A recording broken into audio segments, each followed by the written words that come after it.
Saúdo a todos com a paz do Senhor Jesus Cristo. Amém. Com muita alegria que eu estou aqui para falar sobre a palavra de Deus, pregar o Evangelho. E eu gostaria de ler com os irmãos o texto que se encontra no Evangelho do Senhor Jesus segundo João, capítulo 20. João, capítulo 20, a partir do versículo 1, que fala sobre a ressurreição do Senhor Jesus Cristo. Aleluia. João, capítulo 20, a partir do versículo 1, diz: E no primeiro dia da semana, Maria Madalena foi ao sepulcro de madrugada, sendo ainda escuro, e viu a pedra tirada do sepulcro. Correu, pois, e foi a Simão Pedro e ao outro discípulo a quem Jesus amava e disse-lhes: Levaram o Senhor do sepulcro e não sabemos onde o puseram. Então Pedro saiu com o outro discípulo e foram ao sepulcro. E os dois corriam juntos, mas o outro discípulo correu mais apressadamente do que Pedro e chegou primeiro ao sepulcro. E abaixando-se, viu no chão os lençóis, todavia não entrou. Chegou, pois, Simão Pedro, que o seguia, e entrou no sepulcro, e viu no chão os lençóis, e que o lenço que tinha estado sobre a sua cabeça não estava com os lençóis, mas enrolado num lugar à parte. Então entrou também o outro discípulo que chegara primeiro ao sepulcro, e viu e creu, porque ainda não sabiam a Escritura que diz que era necessário que ressuscitasse dos mortos. Tornaram, pois, os discípulos para casa. E Maria estava chorando fora, junto ao sepulcro. E estando ela, pois, chorando, abaixou-se para o sepulcro e viu dois anjos vestidos de branco, assentados onde jazera o corpo de Jesus, um à cabeceira e outro aos pés. E disseram-lhes: Mulher, por que choras? E ela lhes disse: Porque levaram o meu Senhor e não sei onde o puseram. E tendo dito isso, voltou-se para trás e viu Jesus em pé, mas não sabia que era Jesus. E disse-lhe Jesus: Mulher, por que choras? Quem buscas? E ela, cuidando que era o hortelão, disse-lhe: Senhor, se tu o levaste, dize-me onde o puseste, e eu o levarei. Disse Jesus: Maria. E ela, voltando-se, disse-lhe: Rabone, que quer dizer mestre. E disse-lhe Jesus: Não me detenhas, porque ainda não subi para o meu Pai, mas vá para meus irmãos, e dize-lhes que subo para o meu Pai e vosso Pai, meu Deus e vosso Deus. Maria Madalena foi e anunciou aos discípulos que viram o Senhor Jesus e que ele lhe dissera isso. Chegando, pois, a tarde daquele dia, o primeiro dia da semana, e cerrada a porta onde os discípulos, com medo dos judeus, se tinham ajuntado, chegou Jesus e pôs-se no meio e disse: Paz seja convosco. E dizendo isso, mostrou-lhes a mão e o lado, de sorte que os discípulos se alegraram vendo o Senhor. Disse-lhe, pois, Jesus outra vez: Paz seja convosco. Assim como o Pai me enviou, também eu vos envio a vós. E havendo dito isso, assoprou sobre eles e disse-lhes: Recebei o Espírito Santo. Aleluia. Louvado e glorificado seja o teu santo nome, Senhor. Mais uma vez em oração, meu Deus, agradecemos, meu Pai, por estarmos aqui, Senhor, na tua presença, meu Pai, junto a ti. Peço, meu Deus, que o Senhor abra os nossos corações e as nossas mentes, Senhor. Fale conosco, Pai amado, através da tua palavra. Aleluia. Que nós guardemos, meu Deus, a sua mensagem. Lembramos no tempo oportuno, Senhor, e que vivamos de acordo com a tua palavra, Pai. Louvado e glorificado seja o teu santo nome. Amém. Aqui essa passagem, que é bem conhecida, fala sobre a ressurreição do Senhor Jesus Cristo. E hoje, como é um culto de missão, eu quero focar principalmente no versículo que diz que assim como o Pai me enviou, eu também envio a vós. A missão que é dada à igreja.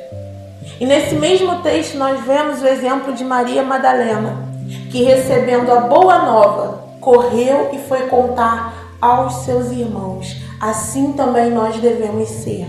Aquele que recebe a boa nova deve correr e contar, deve ter pressa de falar. Ainda mais porque o tempo se aproxima. O tempo da vinda de Cristo se aproxima cada vez mais. E nós devemos nos apressar em levar a palavra de Deus. Então, como disse o Senhor Jesus, assim como o Pai me enviou, também eu vos envio a vós. O apóstolo Paulo fala em 1 Coríntios o seguinte: sede meus imitadores, como também eu de Cristo. Ou seja, Cristo, ele foi enviado para o mundo, como foi dito aqui pelo presbítero, para uma missão. E a missão é um encargo, uma incumbência, um propósito. É uma função específica que se confere a alguém para fazer uma coisa. Então ela é um compromisso, um dever, uma obrigação. E Cristo, ele veio ao mundo com essa missão, com a missão de salvar. Nós não temos poder para salvar, mas em Atos 1, versículo 8, diz que foi feita uma promessa ao Senhor e dada uma ordem. Mas recebeis a virtude do Espírito Santo que há de vir sobre vós, e ser-me-eis testemunhas, tanto em Jerusalém, como em toda a Judéia e Samaria, e até aos confins da terra. Em Atos, no capítulo 2, no dia de Pentecostes, a Bíblia relata que o Espírito Santo veio sobre a igreja. Aliás, veio sobre os discípulos, e ali foi o nascimento da igreja, que é a reunião dos crentes em Cristo Jesus. Nós somos as testemunhas de Jesus. Tomé teve que ver e tocar para crer.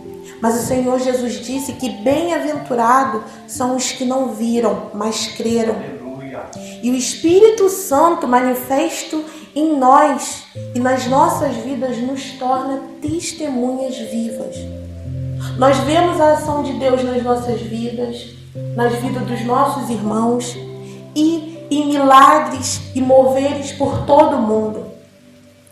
E nós, então, desde o dia do Pentecostes, somos testemunhas do Senhor Jesus Cristo. Inclusive, Pentecostes era a festa da colheita. Pentecostes significa colheita. Mas para você colher, é necessário plantar. E qual foi a plantação? Foi Cristo, a morte de Cristo. Porque ele disse em João 12, versículo 24: na verdade vos digo que se o grão de trigo caindo da terra não morrer, ficará ele só, mas se morrer, dá muito fruto. Aleluia. Jesus veio à terra e morreu no lugar de nós, aliás, no nosso lugar, para nos salvar do pecado. E esses são os frutos. A morte de Cristo nos deu vida e a sua ressurreição nos deu esperança. Então, a morte do trigo, ela dá muitos frutos. E em Pentecostes se iniciou a colheita desses frutos. A colheita ela é feita pelos ceifeiros, pelos obreiros ou pelos trabalhadores. E como o Senhor Jesus falou aos discípulos, também foi falado aqui pela irmã: grande é, na verdade, a seara, mas são poucos os trabalhadores. Rogai, pois, ao Senhor da seara que envie obreiros para a sua seara. E é isso que esse culto de missão está fazendo aqui hoje. Orando, É isso que nós estamos aqui hoje fazendo, chamando as pessoas a vir fazer a ordem que o Senhor Jesus Cristo deu, que foi de fazer missão, que foi de levar o Evangelho. Porque o Senhor Jesus disse em Marcos: ide e pregai o Evangelho a toda a criatura. Mas, infelizmente, hoje em dia, em muitas igrejas e muitas pessoas têm procurado suprir somente a sua demanda pessoal. As pessoas têm buscado a igreja e a Jesus somente para conseguir suprir as suas necessidades, para conseguir alcançar os seus desejos. A salvação é importante, sim. A nossa família é importante, claro. Do que adianta, né? A gente pregar para fora e não pregar dentro da nossa casa? Mas Jesus não morreu para que nós tivéssemos bens materiais. Eu posso ter uma vida abençoada? Sim, porque o nosso Deus, o nosso Pai, Ele é dono da prata e do ouro. Aleluia. Mas o nosso objetivo como cristãos não é ajuntar tesouros na terra, porque a traça come e a ferrugem corrói. Mas Jesus morreu para dar vida eterna. E nós fomos resgatados para a vida eterna e para levar o Evangelho. Nossa missão é levar as boas novas de salvação. Isso é Evangelho. É levar as boas novas de que Cristo morreu e ressuscitou para que nós tenhamos vida eterna. E é essa mensagem que nós devemos levar. Muitos irmãos, como já foi dito aqui em todo o culto, estão nesse momento arriscando as suas vidas, outros perdendo. E nós, muitas vezes, esquecemos de orar por esses irmãos diariamente. A gente lembra, ora de vez em quando, mas nós devemos estar orando diariamente por esses irmãos. E nós precisamos também evangelizar, ou seja, cumprir a nossa missão por onde nós passarmos, onde nós tivermos a oportunidade, na rua, no trabalho, numa fila, na escola, no ônibus, na faculdade, perante os vizinhos e principalmente dentro das nossas casas, dando testemunho às nossas famílias, né? Testemunhando o Evangelho com as nossas vidas. Mas nós não podemos esquecer do campo missionário, porque essa função ela foi dada a todos nós, ir para os campos. Como foi dito pelo presbítero, são 3 fatores, né? São o joelho dos que oram, as mãos dos que ofertam e os pés dos que vão. Então, se nós não pudermos ir, que nós doemos para as missões. Se nós não pudermos doar, que nós ajudemos com oração. Porque nem todos vão ser como Paulo. Nem todos viverão uma vida de missão como Paulo viveu. Mas nós podemos ser aqueles que ajudaram o apóstolo na caminhada. Aquele a qual ele fala que ele foi alimentado, foi suprido. Em alguns lugares não, mas em outros sim. Porque o Senhor Jesus, Ele sempre providencia as pessoas para ajudar. Mas nós devemos estar com o nosso coração aberto para ajudar. Lembrar que a nossa demanda pessoal, aquilo que a gente precisa para as nossas vidas é secundário, porque nós já conseguimos o principal, que é a salvação ao aceitar Jesus Cristo. Então nós devemos nos preocupar com a missão. Aleluia. Eu faço parte de um grupo missionário. Logo quando eu me converti, eu lembro que eu tinha um evento da faculdade para ir. Eu estou fazendo faculdade de economia e nós temos um encontro de jovens estudantes de economia. Tem do nacional, que é de todo o país, e do sudeste. E eu lembro que poucos dias após eu ter me convertido, cerca de um mês, teria uma viagem. E o preço assim, da viagem era maravilhoso. Eu ia pagar um preço bem baratinho para ficar vários dias em Minas Gerais. Só que eu havia acabado de me converter. E lá não teria só palestras, iam ter festas, iam ter coisas que eu não estava preparada ainda. E até algumas pessoas falaram, vai, é só você não ir nas festas. Mas eu falei, eu não estou pronta para estar nesse ambiente. Eu preciso me recolher um tempo para o Senhor.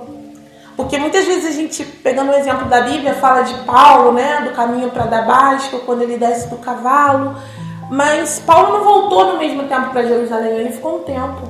Então, quando a gente se converte, a gente tira um tempo para Jesus, para conhecer Ele mais, antes da gente estar em certos ambientes, porque a gente não está preparado. Então, o Senhor, Ele nos prepara.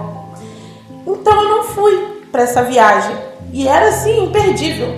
Era tipo assim, eu ia viajar, ia conhecer o lugar. A universidade, ela ia pagar o ônibus, a gente só ia pagar a estadia, que era bem baratinho também. Mas eu não fui naquela oportunidade. Falei, não estou pronta. E poucos dias depois daquilo, que aconteceu? Porque o Senhor é Ele que abre portas. Aleluia. Eu estava na igreja onde eu estava visitando, né? Porque eu me converti pela internet, ouvindo pregações no YouTube. Aceitei Jesus, né? Aceitei Jesus publicamente, confessei, melhor dizendo, aqui nessa igreja. E depois eu comecei a caminhar, buscando onde o Senhor queria que eu ficasse. Nessa igreja que eu estava visitando, foi um grupo missionário. E ele convidou para ir, adivinha para onde? Para Minas Gerais. Aleluia. E para o lugar onde eu ia para festas, pouco tempo depois de convertida, eu fui para falar da palavra do Senhor Jesus Cristo. E ali eu comecei a ver o operar do Senhor Jesus. E eu já tive milagres ali naquele lugar sobre a minha vida, porque teve dificuldade. Toda vez que nós vamos para a missão, há dificuldade. Eu, antes de ir para a missão, eu comecei a ter uma dor de coluna da forma que eu nunca tinha tido na minha vida. Eu não conseguia sair da cama, eu tinha que sair de joelho, porque eu não conseguia ficar de pé antes de ir para a missão. Eu não consigo dormir em ônibus. Eu falei, nossa, como é que eu vou para a missão? Toda dolorida, não consigo andar direito, não consigo ficar nem de pé direito, e eu vou ficar horas no ônibus. Mas eu vou falar, eu não, naquele momento quando eu fui, a minha dor de coluna ela não passou, mas eu dormi a noite toda no ônibus, foi super tranquilo. Fiz a missão com um pouco de dor, mas na hora que ia terminar a missão, um dos pastores falou, irmão, nós sabemos que quando nós estamos numa missão, vem muitos problemas e muitas vezes de saúde, então eu quero orar pelas pessoas que ficaram doentes próximo da missão, que vocês veem aqui na frente. E naquele dia ali eu fui curada, aquela dor de coluna passou, eu pude ajudar a trabalhar, ajudar a arrumar lá a escola que foi cedida para nós ficarmos. E eu voltei de lá curada e maravilhada. Uma outra vez eu posso vir contar os testemunhos, que são muitos, mas eu vi maravilhas naquele lugar.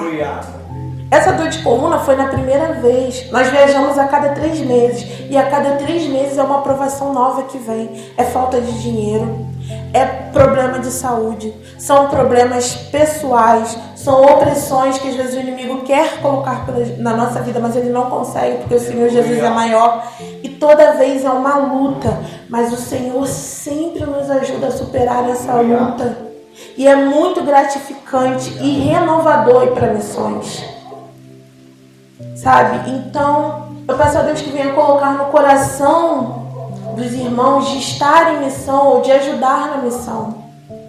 Porque eu não fui em tantas viagens assim, eu fui já algumas viagens, como eu falei, estou viajando a cada 3 meses, desculpa. E nessas viagens eu já vi, por exemplo, pessoas que não querem ouvir, mas eu já cheguei numa casa em que tinha um casal de idosos e um casal de mais jovens. No caso era um casal e os pais do rapaz. Eles eram bem idosos. O Senhor ali tinha um coração fechado ainda para o Evangelho, porque o Senhor, eu creio que Ele possa salvar.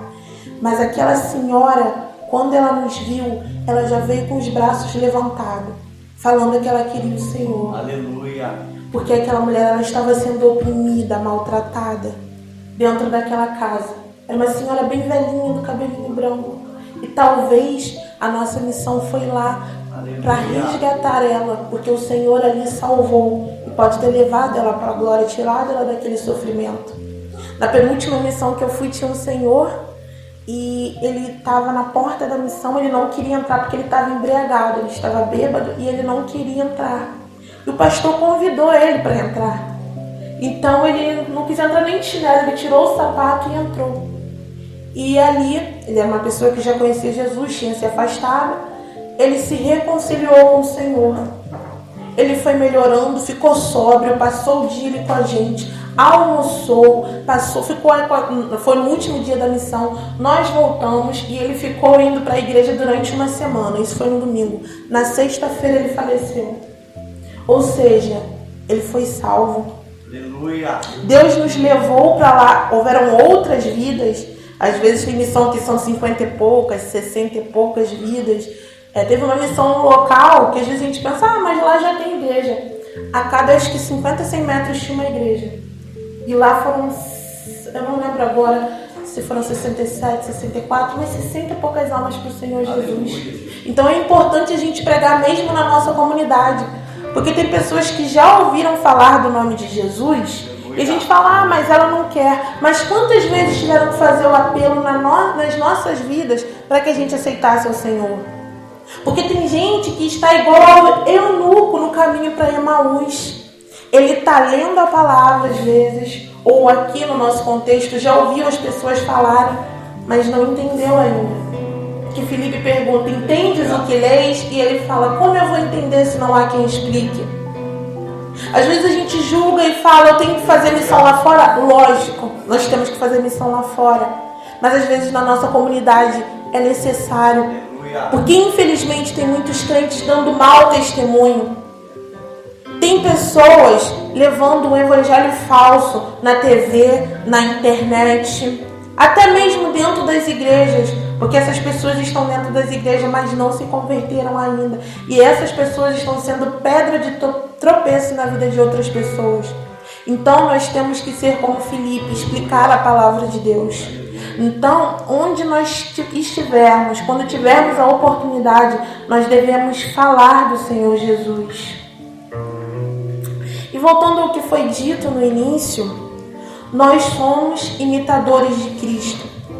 E assim como o Pai enviou Jesus, Ele também nos enviou. Jesus foi perseguido desde o nascimento. A igreja foi perseguida desde o nascimento. A história nos conta que em Roma eram feitos horrores. Os cristãos eram colocados dentro do Coliseu para que as feras os matassem e as pessoas ficavam rindo e se divertindo.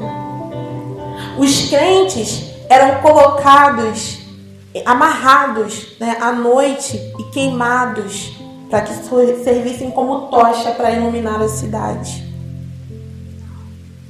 E mesmo assim, com o sangue daqueles irmãos descendo na terra, porque o trigo morre e dá muitos frutos, a igreja foi crescendo. Jesus, ele andou pelo mundo, trazendo as boas novas de que o reino havia chegado. E a igreja também leva. Durante toda a caminhada, o Senhor Jesus, ele foi perseguido, mesmo mostrando e fazendo as maravilhas, vindas do Pai. Sendo que no final, a perseguição ela ficou muito maior, até Jesus ser preso. E a igreja também. Naquele primeiro momento da perseguição, a igreja sofreu muito. Depois foi ficando mais brando, foi ficando mais fácil. E os crentes até começaram a dormir um pouco, digamos assim. Mas à medida que a volta de Cristo vem se aproximando mais e mais, a perseguição ela vai ficar mais forte, assim como aconteceu com o Senhor Jesus Cristo. Aqui no Brasil ainda a perseguição é uma perseguição velada. Nós não vivemos perseguições como em outros países. No máximo aqui é a cultura do cancelamento. Você fala uma coisa e as pessoas cancelam, como se nós fôssemos cartão de crédito. Cancela. No máximo, assim, às vezes tem um processo, as pessoas pagam alguma coisa, mas em outros lugares do mundo, as pessoas estão sendo presas, as pessoas estão sendo mortas, enviadas a campos de concentração, vendo seus filhos morrerem, enforcados, degolados, de fome, tudo por não negar o Evangelho. E nós aqui, no conforto do nosso lar, esquecemos de orar por esses irmãos. Esquecemos de ofertar para esses irmãos. Esquecemos de pedir a Deus para que acenda no nosso coração um desejo missionário. Porque foi por isso que Cristo morreu, para que nós vivêssemos e para que nós fôssemos suas testemunhas.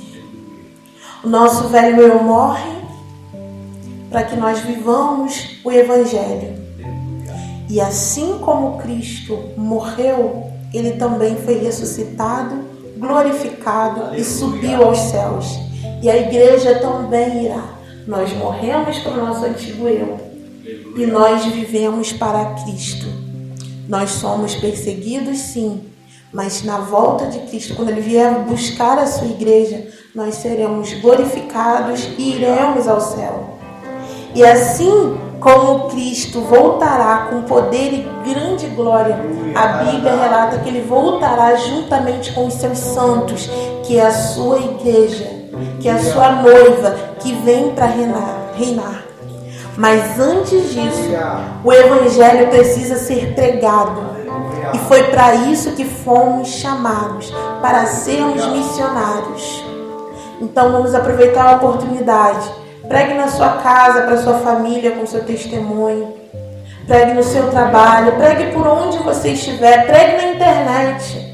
Aproveite o tempo que você tem, coloca nos seus status, fala de Jesus, mas fale com amor. Porque nós seremos odiados pela palavra do Senhor. Mas nós vamos ser odiados, porém não precisamos ser odiosos. A gente não precisa falar com raiva, a gente não precisa falar com ar de superioridade ou de julgamento, mas com amor, sem desprezar a verdade, porque evangelho sem cruz não é evangelho. Nós temos que falar a verdade de Deus, pregar o amor de Jesus Cristo, que é necessário levar à cruz, mas que no final da caminhada essa cruz será trocada pela coroa de vitória. E nós, junto com o Senhor Jesus Cristo, viveremos toda a eternidade em amor, porque Ele vem buscar a sua igreja. E a igreja missionária de Cristo deve levar essa mensagem a todo mundo, até os confins da terra, porque aí virá o fim. E o Senhor Jesus Cristo voltará para reinar esse mundo em amor. Agradeço a rica oportunidade.